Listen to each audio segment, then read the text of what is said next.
it opened the door to pornography for me, which led to a 20-year addiction to pornography. It took me a long time to, number one, admit that it was a problem.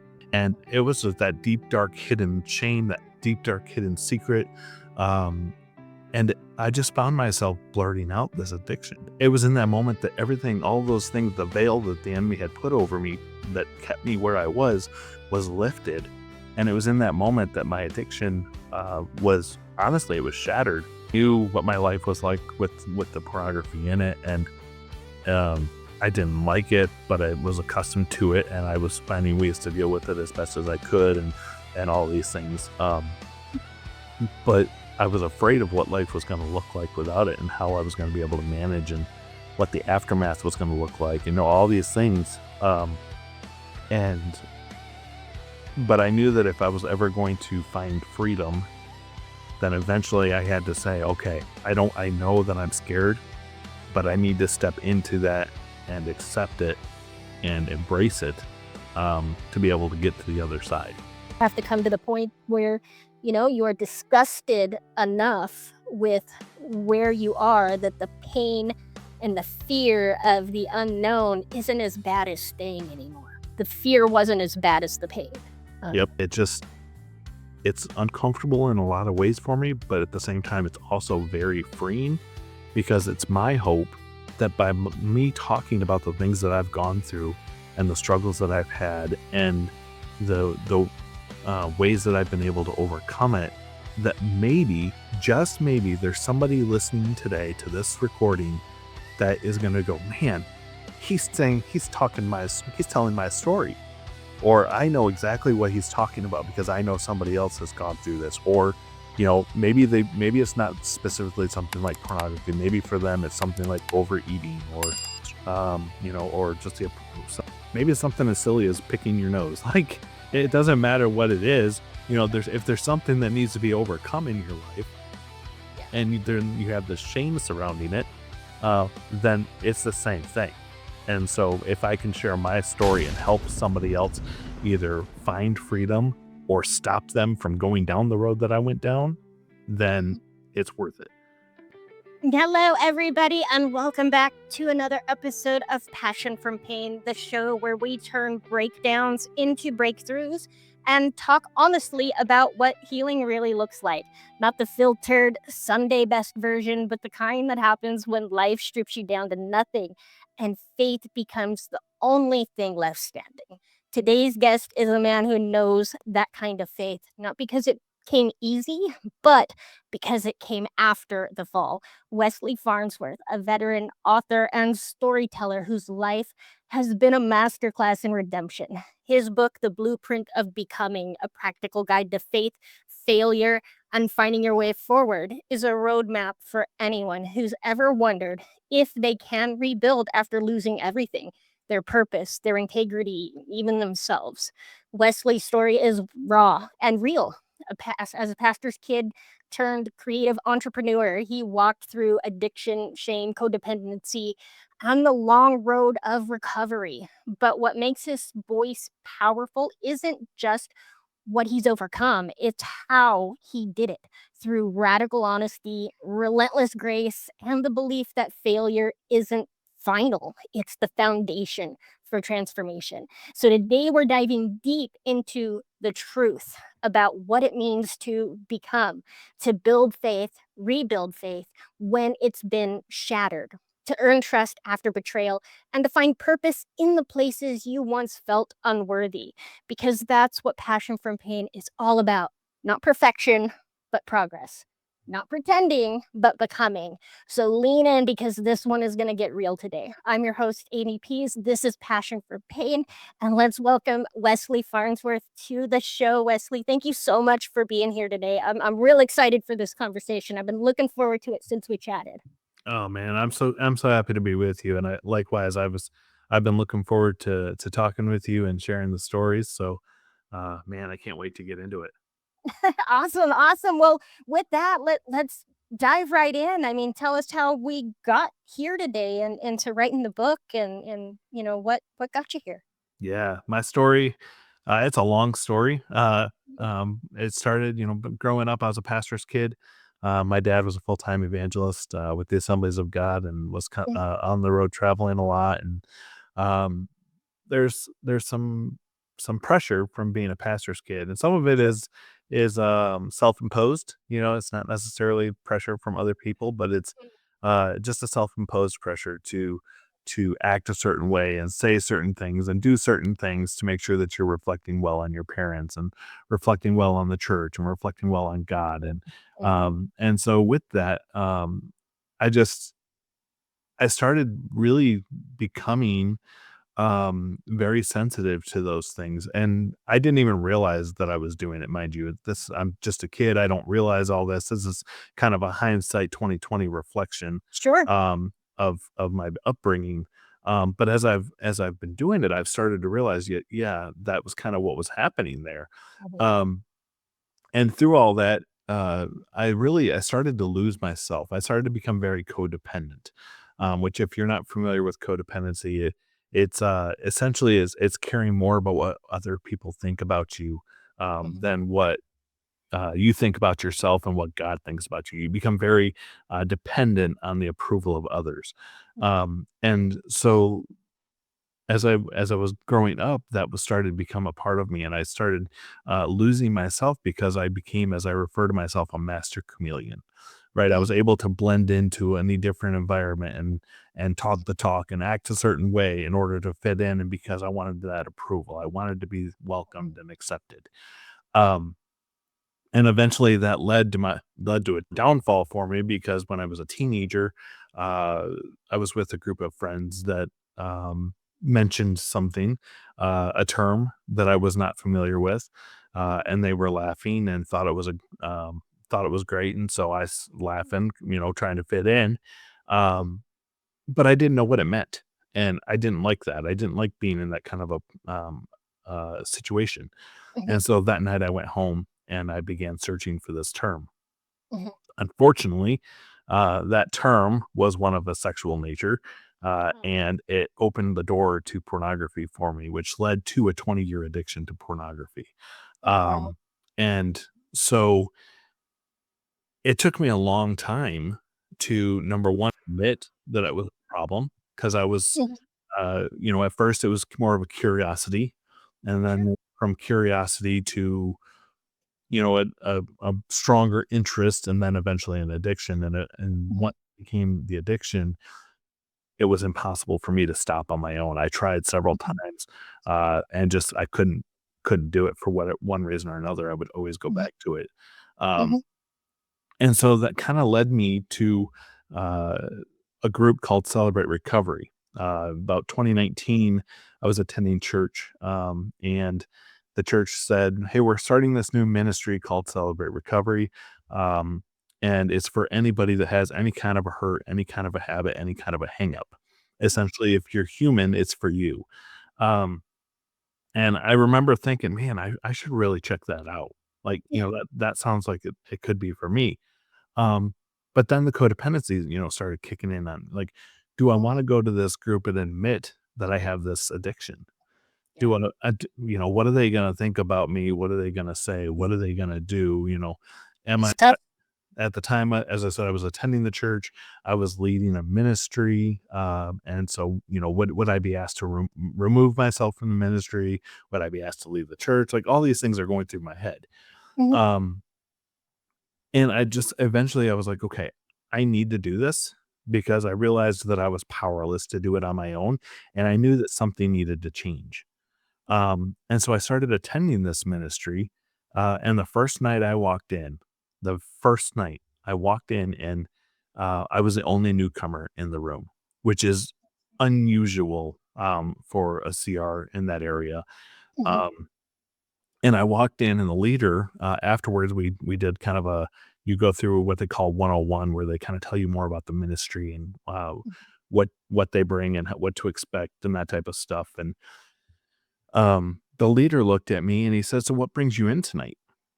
And I said codependency, which at the time, again, I had no idea what codependency was until that evening when I heard it explained on the stage. Mhm. And I was like, "Whoa, that's me." Like, a light bulb went off. And so I Mhm. I was like, "Oh, yeah, codependency brought me in." Like, And he's like, okay. And uh, he started to move on in the lesson or the welcoming. And he stopped and he looked at me and he said, is there anything else? Now, I can tell you right now, because I'm a leader in Celebrate Recovery myself now, that Mhm. he had no reason to ask that because it's not in our script that we follow or any of the materials. Mhm. But it was in that moment that sirens really just started going off in my head. I began to wonder, what did he know? How did he know it? Because I hadn't told anybody. Mind you, it's been 20 years now that I've been dealing with this. And it was just that deep, dark, hidden shame, that deep, dark, hidden secret. Um, and I just found myself blurting out this addiction. Mhm. And I said, and I'm sitting here and I'm bawling. And Mhm. I'm just like, I'm bracing myself for what the enemy, what the devil told me I was gonna receive.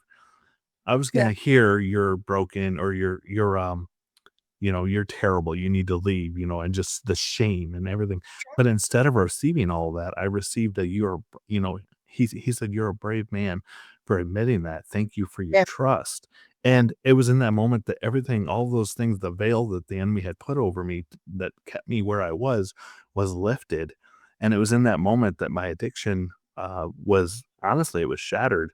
Mhm. And I've not gone back to it since that night.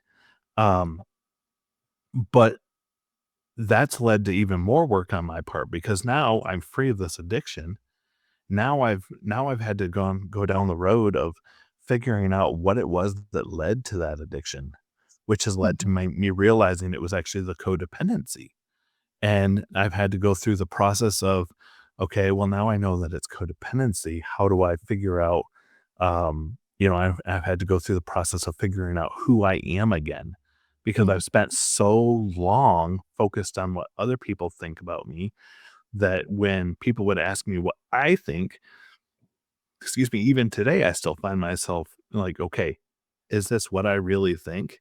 Yeah. Or is this what I think that they think I want to say? And so, I'm almost like in real time fact checking myself Right. when I'm talking to Yeah. somebody to make sure that I'm giving my actual opinion versus what I think that they want me to say.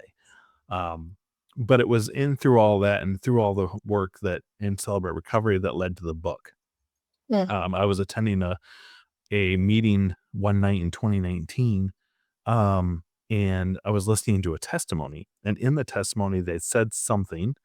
I couldn't tell you what it was, but that something started this chain reaction of events in my head. Yeah. Um, and because whatever they said brought to mind the scene from A Knight's Tale. If you've ever seen the movie, in Yeah. the movie, there's a scene where young Owen Wilson as a boy is in the crowd, and there's a parade going down, and the knight's coming down on his horse, and the boy says, "I want to be him." And the father's like, "Well, you can absolutely do that one day." And then, of course, there's this other crowd guy that had to give his unwanted opinion. And he's like, we all know that person. And he's like, "You Yeah. can't do that. You're a peasant boy. You can't change your stars."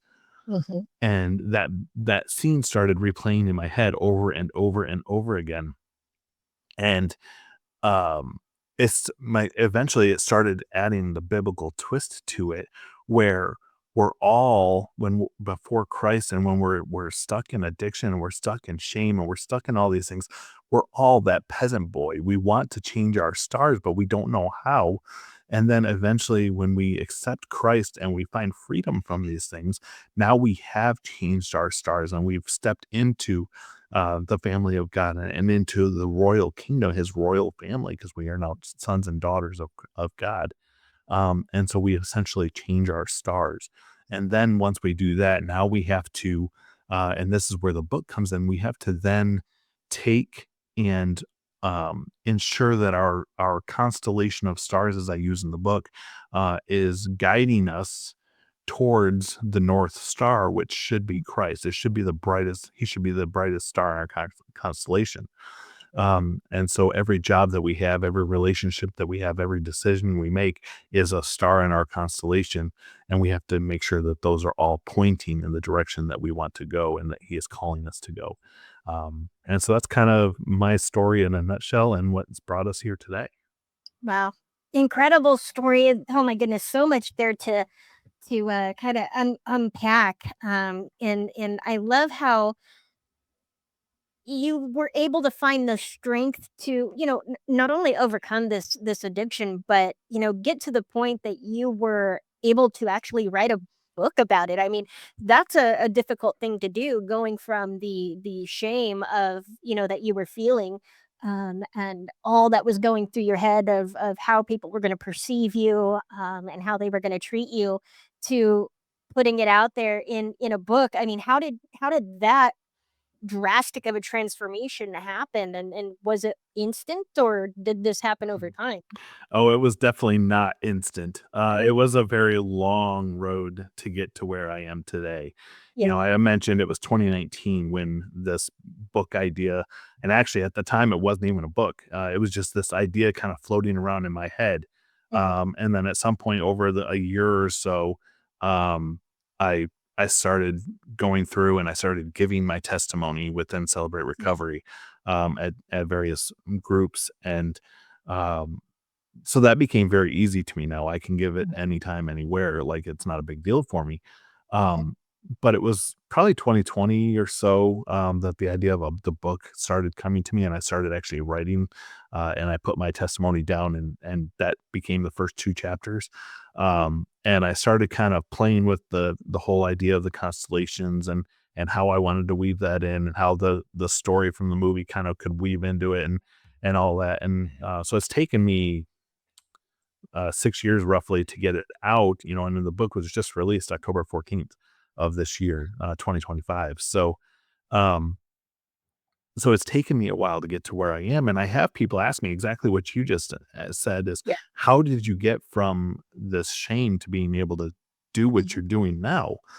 Um, and essentially, I realized that, it's not my work that has gotten me to where I am. It's what God has done in my life, and His grace and mercy, and His deliverance from this addiction that got me to where I am now. And the codependent side of me says, "You've found the freedom, now just move on, and don't talk about it, don't do anything, like, just keep it bottled up because you don't know what this person is gonna say or this person's gonna do or what they're gonna think." Um, but then it just comes back to, you're right, I can't control what other people are gonna think, say, or do, Mhm. but I also know that He has given me this story for a reason, Mhm. and I know that if I keep it hidden and I keep it bottled up and I keep it on the inside, now it's still living in darkness. Mhm. And when things are in the darkness, they tend to fester and they tend to grow mold and they tend to do all these things that aren't good.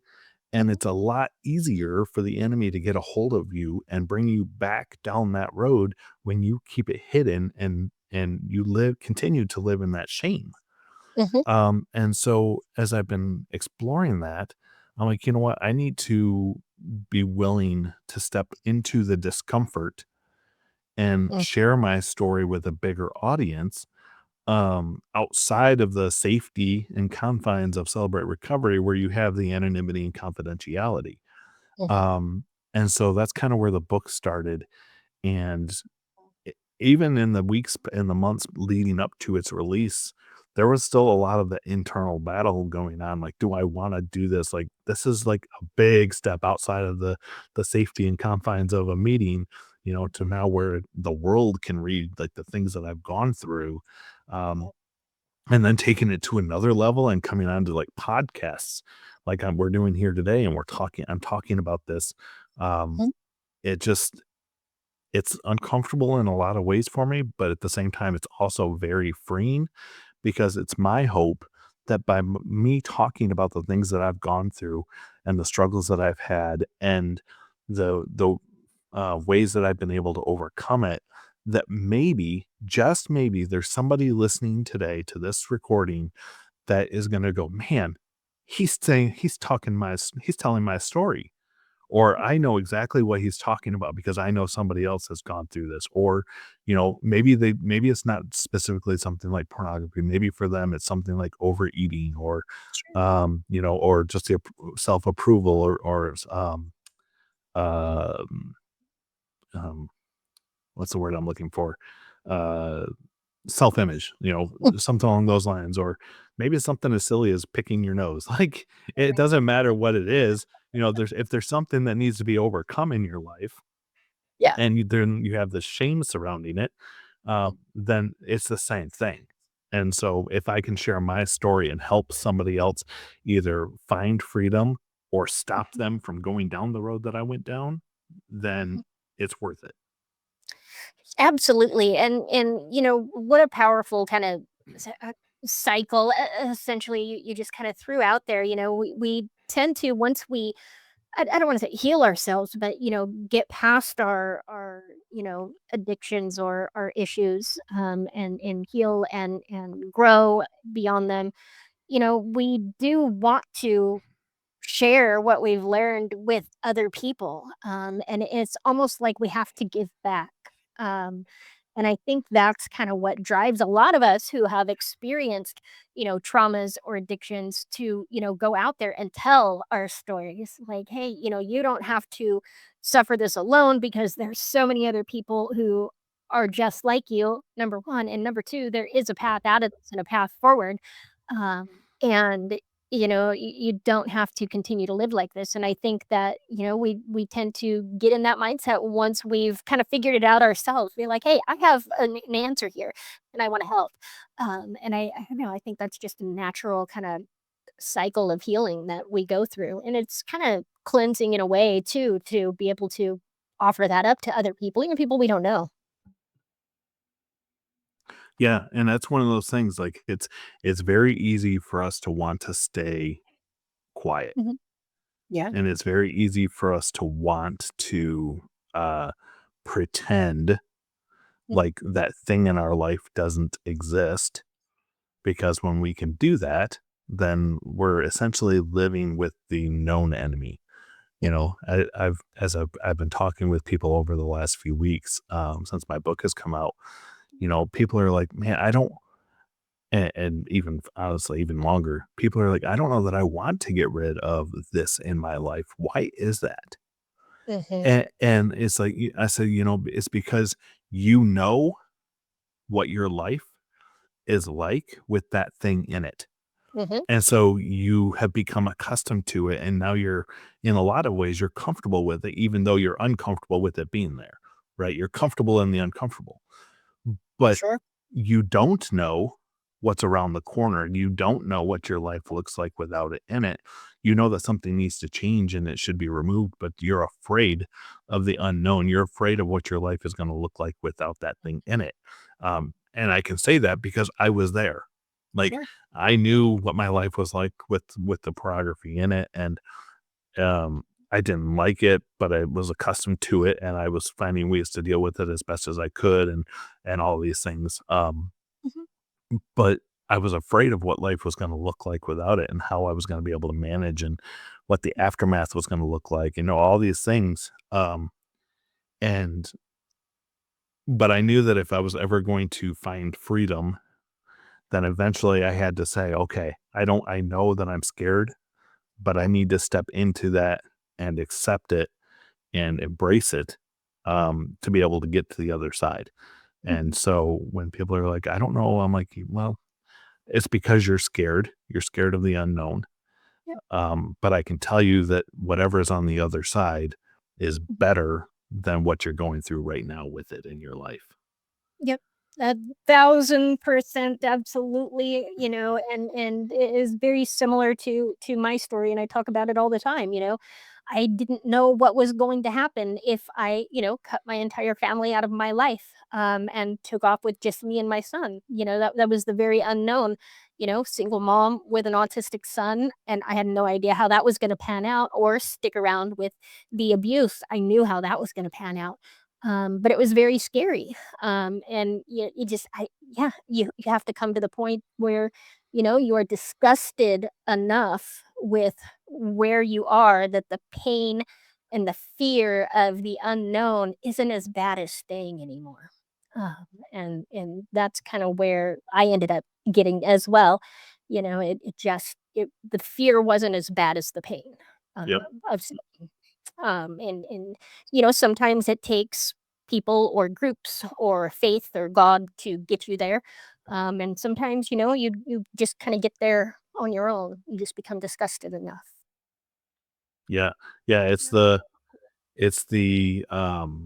hitting rock bottom, as we say in recovery. You have to hit that Yeah. rock bottom and before you realize that something needs to change and you're willing to accept the unknown as a way to get there. Mhm. Exactly. And the unknown can be really exciting though if you just kind of wrap your mind around it right. Look at all this cool stuff that I don't know about that's coming down the road. I'm so excited to figure out what it is. Yeah. And opposed to dreading it, like, oh God, I don't know what's coming. Yep. It's all about the way you frame it in your mind. Right, right. And so, what did writing this book, the process of writing the book, what did that teach you about God, about yourself, and kind of what it really means to change? Yeah, as I was writing the story or the book, it really, in some ways, it opened my eyes even more to the goodness of God and how He uses people. Yeah. Because it's easy to say, "Well, we're unique and nobody else has our story, and nobody else," just like when we are struggling with admitting something, nobody's going to understand. Well, now it's like, well, nobody else has my story because it's my story. Yep. Well, we all are unique, right? We all have a version of our story is unique to us, because we're the only one, but there's other people that have gone through it too. Mhm, And God uses people all the time that, uh, the world would say is unqualified, mhm, and that was kind of the fun part as I was writing the book. I look at 3 stories, about people that God has used, that from world standard would be unqualified, but yet he used them anyways in big ways, and one of the stories that comes to mind is, Saul, who became Paul, mm, and Saul was a persecutor of Christians. One day, he was persecuting Christians and he's having them killed and he's doing all of these things, and then he meets Christ, and Christ says, "Okay, you're no longer going to be called Saul. You're now going to be called Paul." And he went on as Paul and became, a servant of Christ, and who, instead of persecuting, was leading people to Christ, and was doing all of these things for Christ. And you think of, other stories like David, who was just a shepherd boy in a field, but he used him as he used this shepherd boy to defeat the giant Goliath, yeah, and later went on to become king. There's this shepherd boy who's now a giant killer and a king. Like, from a world perspective, they had neither one of them had any business doing what they were doing because they were unqualified because of their past. right. But God says, "I don't care about your past. I Yep. care about your willingness to say yes and your willingness to follow me and be used by me, and He will use you." And so, as I was writing my book and kind of stepping through those things, and as I started writing some of the practical exercises or including some of the practical exercises that I include in the book, and some of the discussion questions that I include in the book, I was just really like, things are starting to open up to me even more, and in a lot of ways, it helped me even further in my recovery, by doing this and taking that step of obedience. Mhm. Wow. I love it. I love it. And I'm just getting back into the Bible myself and, learning a lot of these stories, that it really hadn't dived or really gotten into, gosh, in like couple decades. I kind of came away from the church essentially from being church hurt and getting back into some of these stories, I'm starting to see, a lot of similarities in my life and some of these stories, and I'm like, oh my goodness, well, this story is exactly like, this moment in my life, and this story is just like this moment in my life. And it's amazing how much of that is actually in the Bible there for us to kind of extract and pull from to help guide us, Mhm. from one moment to the next in our lives. And that's kind of something that's been missing in my journey, kind of to healing or evolution, I guess. And this is the one piece that's really been missing. I've done the psychology piece. I've gotten into spirituality and whatnot, but really getting into the text and the Bible is something that's kind of really been missing. And so, what kind of advice do you have, or where would you direct people who are just kind of like right there, facing their addiction, wanting to go back to faith, turn back to God? Where would you turn them, I guess, in the Bible to start to, I don't know, look for answers? Yeah, um, everybody's story is unique and everybody's Mhm, struggles are unique. So I can't really say this is the place to go and all your problems will go away. Um, Honestly, one of the things that I like to do is I make a very conscious effort of making sure that my mind and my heart is focused on the things of God every day as I go through the day instead of the things of the world. Um, and so to do that, there's four different things that I do, and I'll give mhm, those to you. Number one, is I don't listen to any secular music. I mhm, only listen to praise and worship music, or the Christian radio station. Um, because by doing that, now I don't have the messages of secular music, which can revolve around drugs and killing people and all these worldly things.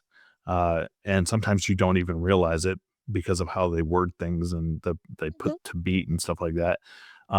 But I know that I'm being at least fed spiritually in some way, shape, or form through that music. mhm, Number two, I'm involved in the word as much as I can. I wish I could say I was this perfect Christian and I'm in the word every single day and I read 15 chapters a day. yeah, I'm human.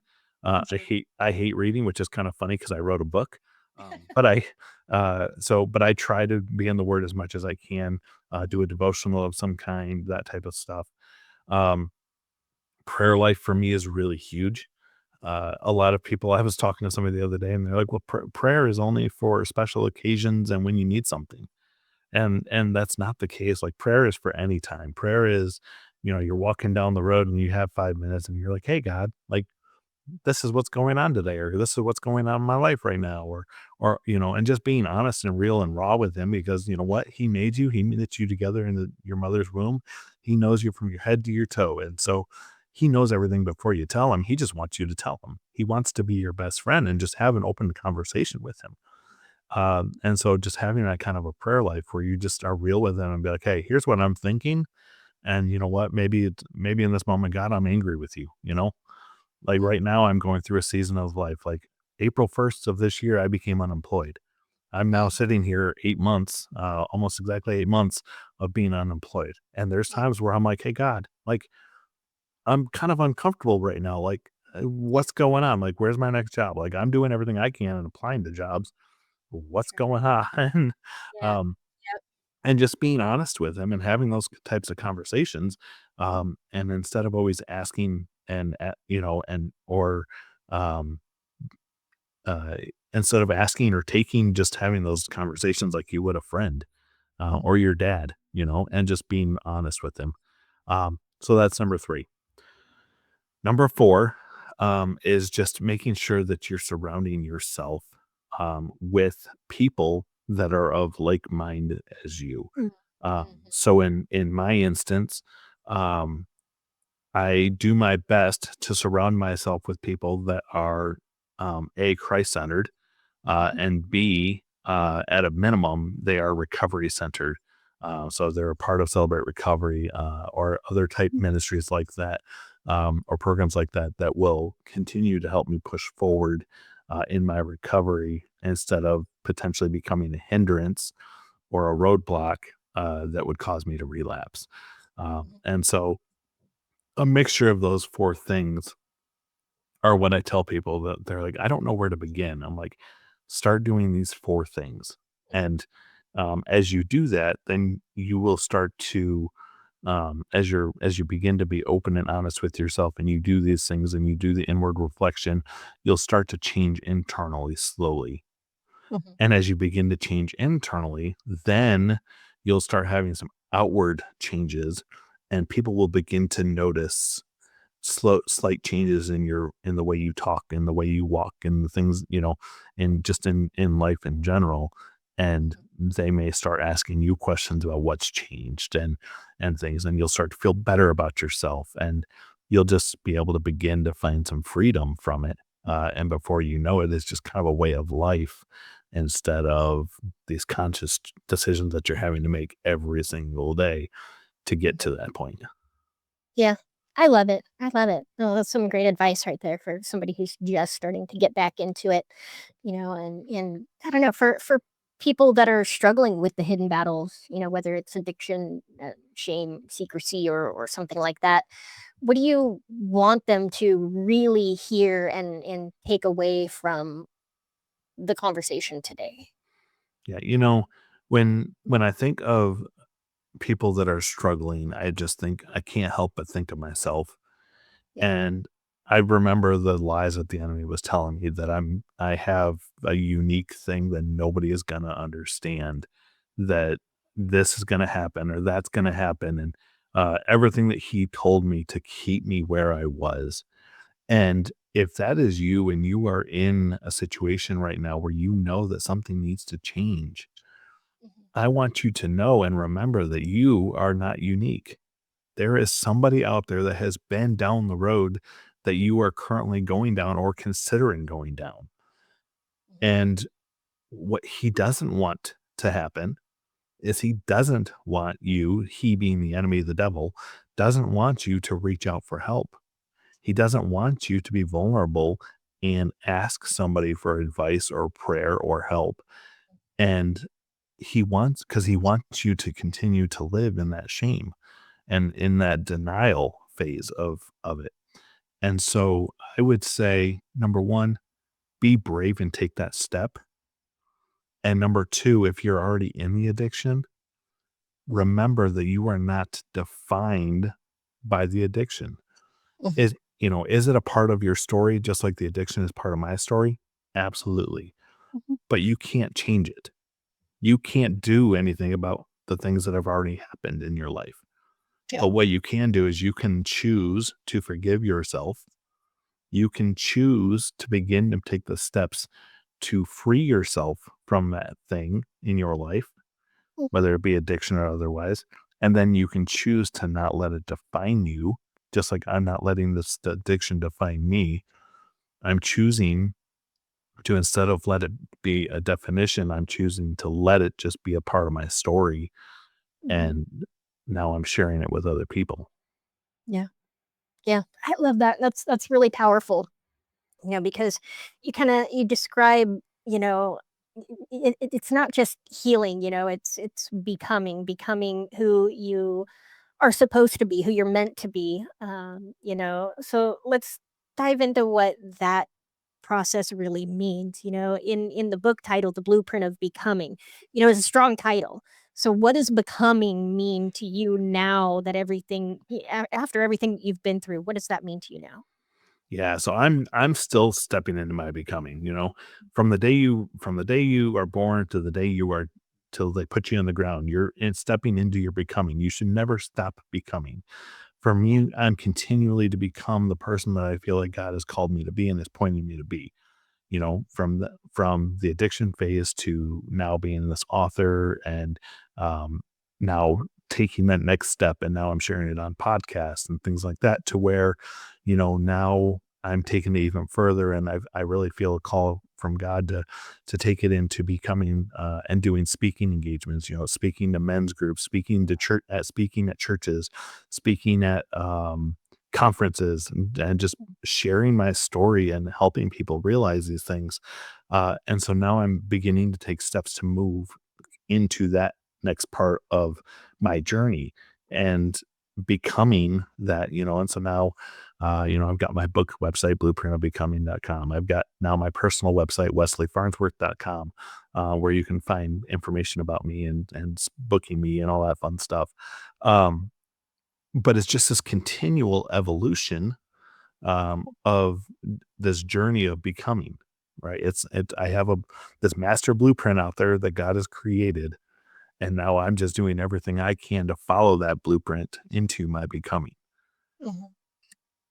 Wow, that's amazing. That's amazing. You've got all of that that's kind of coming down the pipeline just by opening yourself up and allowing yourself to be vulnerable and share your story and experience. You just opened up all these opportunities for yourself. And that may be why, God's like, "Hey, you're not ready for a job yet. I got other plans for you. You're not getting a job. Just hang on." I don't know. Do you think that's what he's telling you?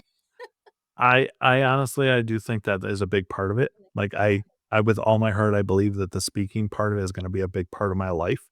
Yeah. Um, and I've had several people, some good friends of mine that I trust very, very much, speak that over me as well as, Yeah. "Hey, he's using you and he's going to use you in very big ways, to do this."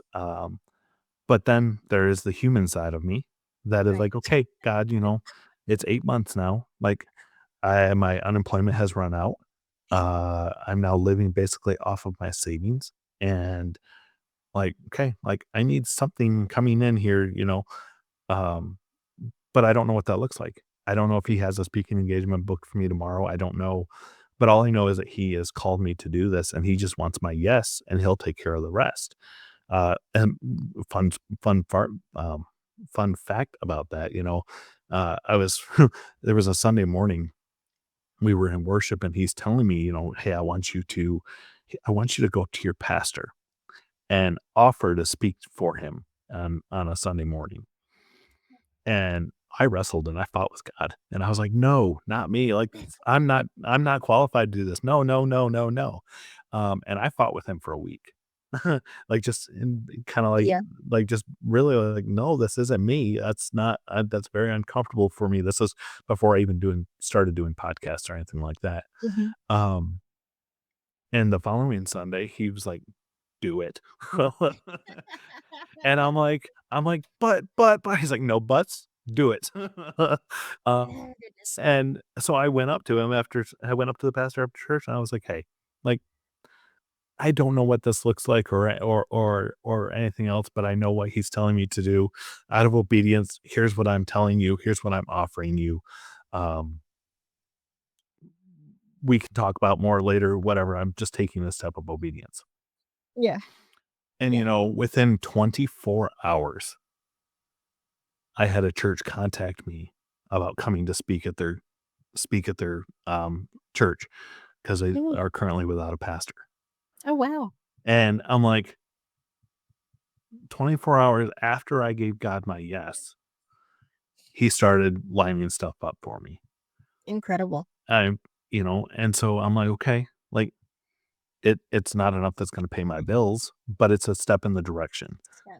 And that's what it is. Like, when people are like, "I'm not qualified to do this," right? Because I'm defined by my past, it's like, don't let your past define you. He doesn't want you to have all of the answers. He just wants your yes, and he'll Yeah. take care of the rest. And that's Mhm. kind of what I'm walking out right now is like, okay, God, I've given you my yes. What are you going to do with it? Cause I have no idea. Hey, just remain faithful. That's the tough part.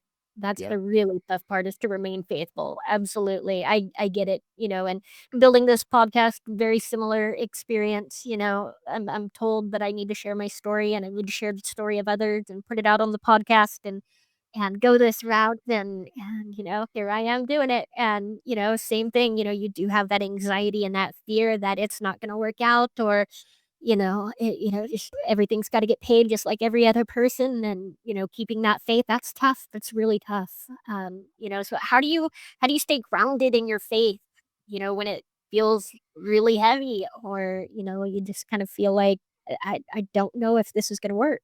How do you stay grounded in that? Yeah. It goes back to those four things I mentioned earlier, and just being very conscious of trying to make sure that you're putting in the stuff that's of him and not of the Mhm. world, because it makes it a lot easier when things get tough to be able to stay grounded, because I can tell you right now from personal experience, as you begin to walk in the down the road that he has for you, and you're walking in obedience, the enemy doesn't like that, and he's going to do everything he can to stop you and turn you around. There's going to be some spiritual warfare going on in your life. There's going to be times where you may be without a job because of it. There may be times where you have illness issues. There may be times where you have uh, uh, relationship issues. Like the enemy's going to do everything he can to stop you and bring you back into a place where he has some control over you. Mhm. And so just doing everything you can to remain as grounded in Christ as you can on a daily basis is going to better prepare you and help you to be able to overcome those obstacles that the enemy throws at you. Yeah. So true. So tough, but so true. Oh my lord. You know, I like to ask this question of everybody that comes on. If you could go back and talk to the version of yourself who was trapped in the addiction and the shame, what would you say to him today? If I went back and I was able to talk to a younger version of myself that was in the addiction, I would tell them to just fess up to it sooner. Like, Yeah. but let bygones be bygones. Whatever happens, happens. Just take that step and get the help sooner rather than later.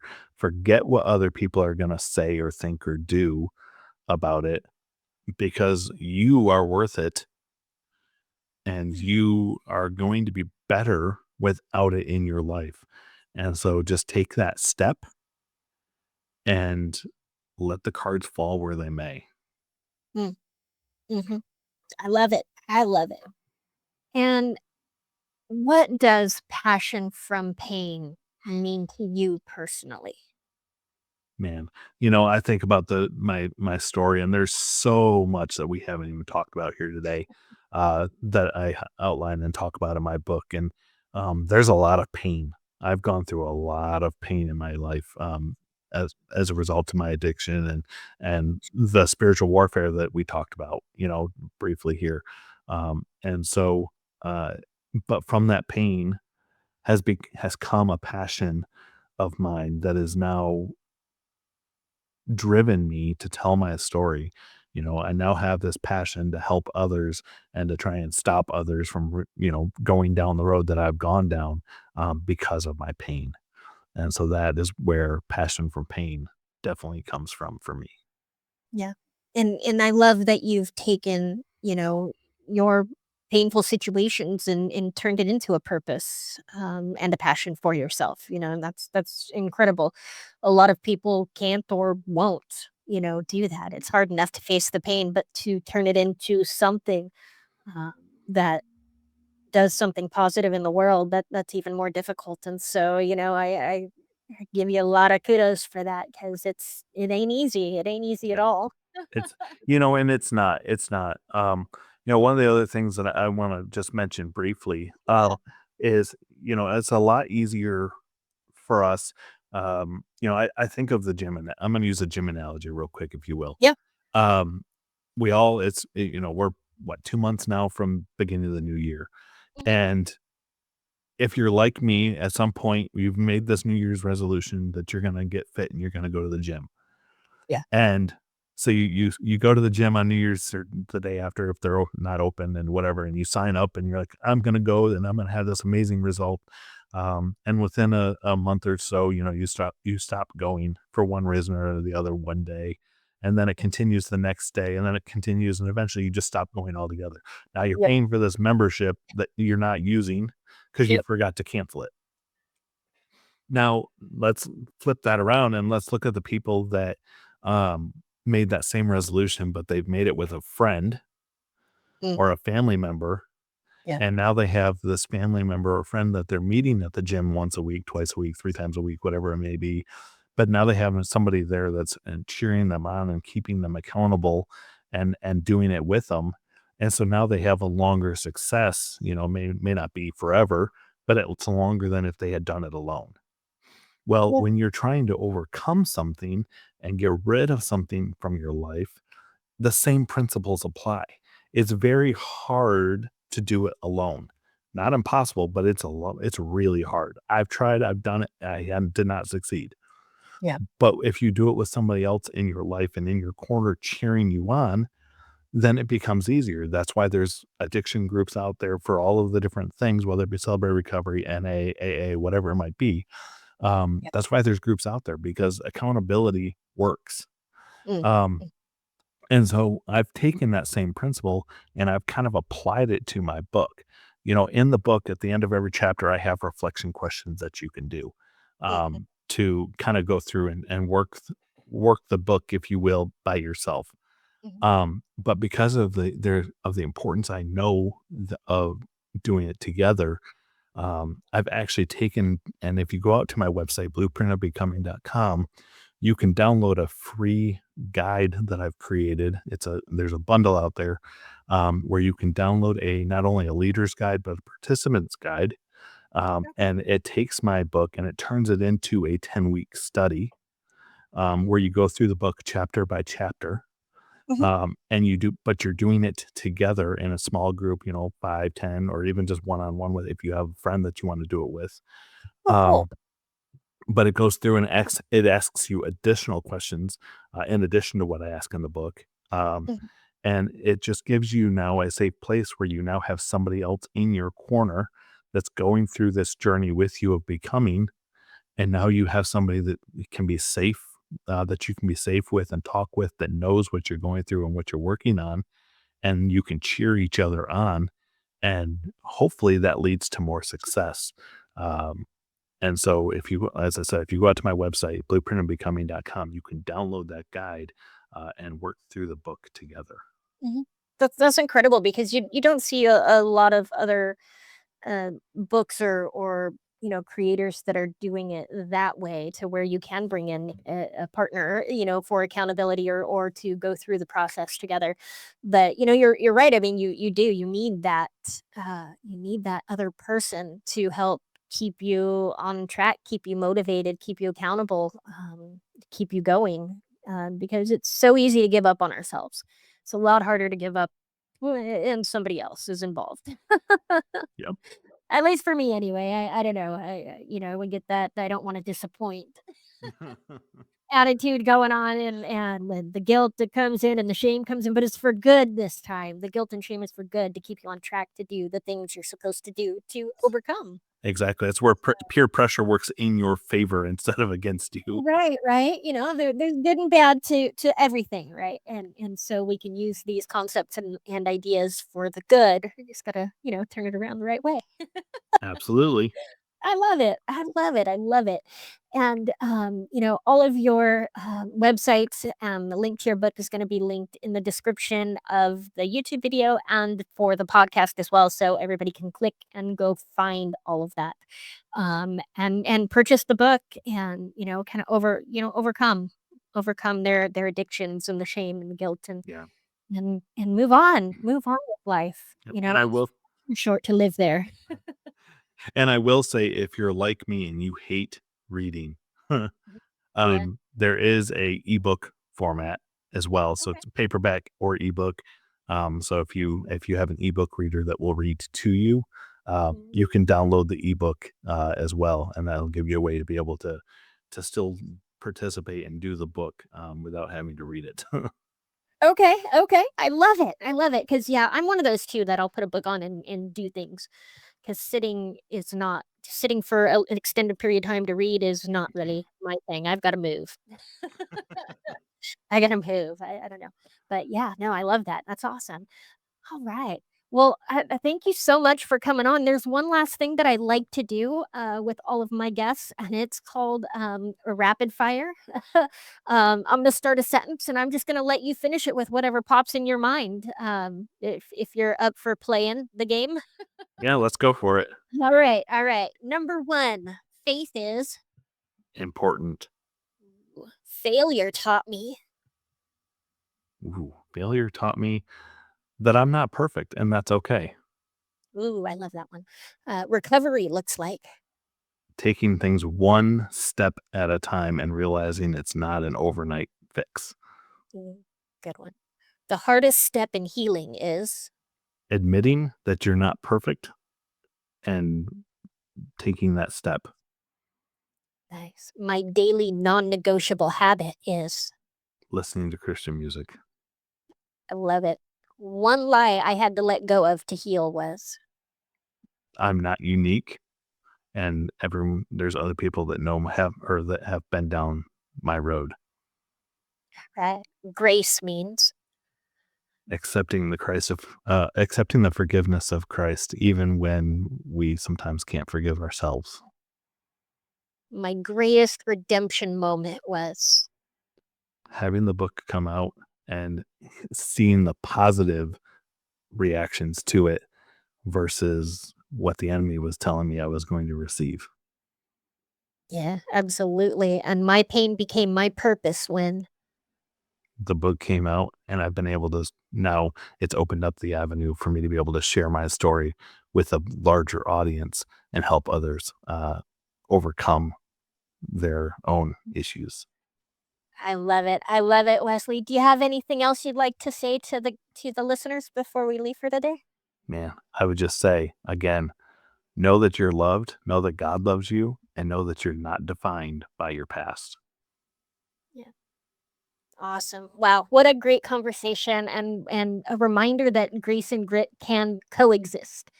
Wesley, you showed us today that failure isn't the opposite of faith. It's often the very soil it grows in. And you reminded us that recovery isn't about perfection, it's about becoming. It's about facing the parts of yourself that broke and owning the choices that hurt and still believing that you're worth rebuilding. Wesley's journey from addiction to authorship, from shame to spiritual strength, is proof that redemption doesn't happen in a single moment. It happens in the daily decisions to rise and to choose for ourselves and to choose in faith. And maybe that's the real blueprint of becoming. Not waiting to be perfect before you begin, but beginning even when you're still bleeding. If this conversation moved you, go grab a copy of Wesley's book, The Blueprint of Becoming, at blueprintofbecoming.com and connect with him at wesleyfarnsworth.com. Because here on Passion from Pain, we don't hide from our mess, we transform it. We don't run from the wreckage, we build from it. I'm your host, Amy Peace, and this has been Passion from Pain, where faith meets the fire and every fall becomes the foundation for your rise. I love you guys. I'll see you all in the next episode. Bye.